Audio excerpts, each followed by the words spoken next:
जय हिंद स्टूडेंट।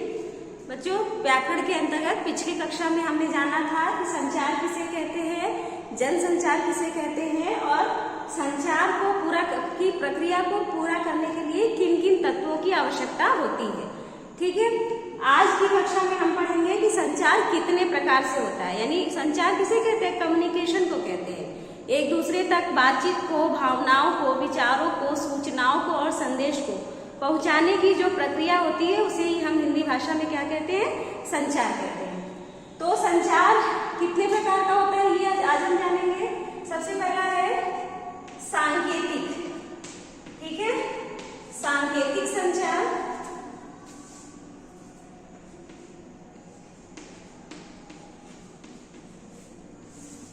अंतःवैयक्तिक संचार, नहीं, मौखिक या अमौखिक। मौखिक संचार,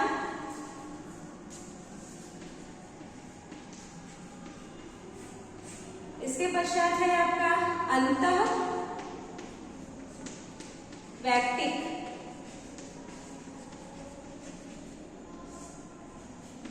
संचार। अंतर्वैयक्तिक,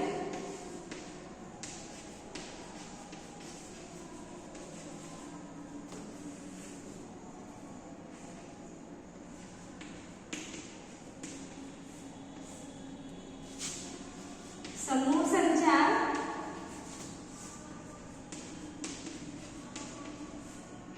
और जनसंचार।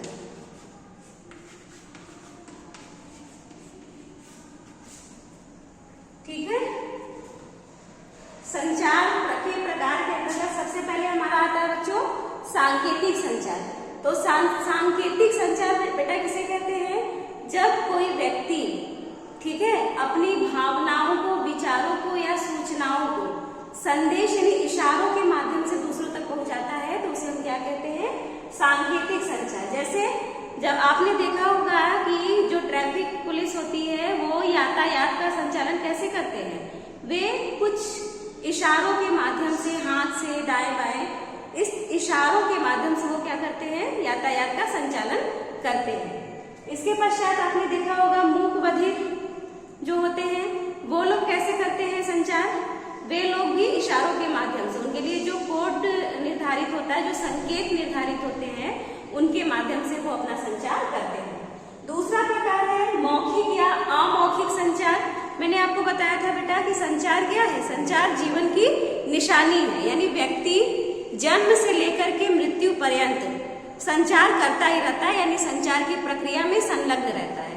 तो मौखिक संचार क्या होता है, जब बोल करके व्यक्ति या व्यक्तियों का समूह अपने विचारों को, सूचनाओं को दूसरों तक पहुंचाते हैं तो उसे हम क्या कहते हैं, मौखिक संचार। जन्म से लेकर मृत्यु पर्यंत जब बच्चा जन्म लेता है, उसे भूख लगती है तो वो क्या करता है, रोता है, चिल्लाता है, तो क्या हो गया, ये मौखिक संचार का एक उदाहरण हो गया। वो रो करके अपनी भावनाओं को अपने माता पिता तक पहुंचाना चाहता है।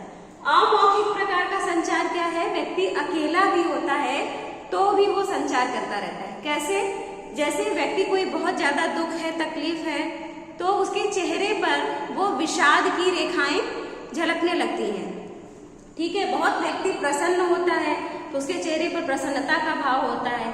आश्चर्य होता है उसे किसी को देखकर, किसी घटना को देखकर, वस्तु को देख करके, तो उसके चेहरे पे कौन सा भाव उत्पन्न होता है, आश्चर्य का भाव उत्पन्न होता है। तो इस प्रकार ये भी क्या है, जब व्यक्ति के भावनाओं को देख करके उसके मन में क्या चल रहा होता है, जब ये किसी व्यक्ति को पता चलता है तो इस प्रकार के संचार को हम क्या कहते हैं, अमौखिक संचार कहते हैं। इसके पश्चात आता है अंतःवैयक्तिक संचार। अंतःवैयक्तिक संचार किसे कहते हैं, जब व्यक्ति अकेला होता है।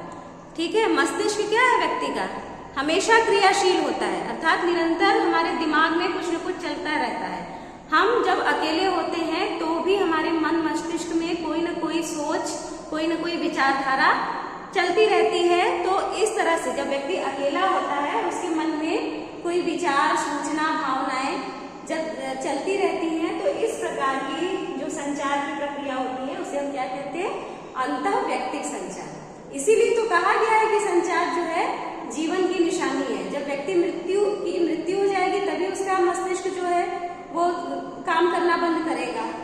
और जब तक व्यक्ति जीवित है वो अकेला भी रहेगा, तो इसका मतलब वो संचार की प्रक्रिया कर रहा है।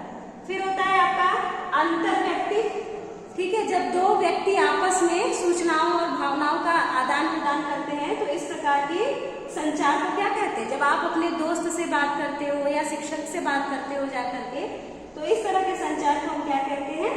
अंतरवैयक्तिक संचार। समूह संचार, ठीक है, कक्षा में जब अध्यापक पढ़ाते हैं तो ये किस प्रकार का संचार होता है? समूह संचार होता है, यानी जब समूह में जो परिचर्चा, ठीक है, ग्रुप डिस्कशन जिसे कहते हैं, समूह परिचर्चा, वो भी क्या है? हमारा समूह संचार का ही उदाहरण है। और सबसे महत्वपूर्ण है बेटा ये आपका, ठीक है, यही आपको पढ़ना है, अभिव्यक्ति और माध्यम में जनसंचार, ठीक है, इसको ही, यही सबसे ज्यादा महत्वपूर्ण है और यही आपको अभिव्यक्ति और माध्यम के अंतर्गत आपको अध्ययन करना है कि कैसे समाचारों को बनाया जाता है, कैसे उनका संपादन किया जाता है। जनसंचार मैंने आपको बताया था, जब विचारों, भावनाओं, सूचनाओं, संदेशों, खबरों का आदान प्रदान मशीनी उपकरणों के माध्यम से होता है, तो इस प्रकार के संचार को हम क्या कहते हैं? जनसंचार कहते हैं। और इस प्रकार के संचार के द्वारा ही एक स्थान पर बैठे बैठे हम किसी भी दुनिया के किसी भी कोने की सूचनाएं खुद तक ला सकते हैं, यानी कि एक जगह पे बैठ करके हम दुनिया के किसी भी कोने में क्या हो रहा है, कौन सी घटनाएं घटित हो रही है, ये जान सकते हैं। तो ये क्या है? हमारा जनसंचार। जनसंचार के अंतर्गत विभिन्न प्रकार के माध्यमों के द्वारा जनसंचार होता है, जैसे टेलीविजन हो गया, रेडियो हो गया, मोबाइल फोन हो गया, कंप्यूटर हो गया, इनके द्वारा ही संचार होता है। मतलब जनसंचार में इन माध्यमों के द्वारा सूचनाएं प्रेषित की जाती हैं, उनका फीडबैक लिया जाता है, जनता उसको पढ़ती है। तो आज के लिए बच्चों बस इतना ही। अगले वीडियो में हम जानेंगे कि जनसंचार की क्या विशेषताएं होती हैं और इसके क्या कार्य होते हैं। संक्षेप में हम संचार के कार्यों के बारे में जानेंगे। जय हिंद स्टूडेंट।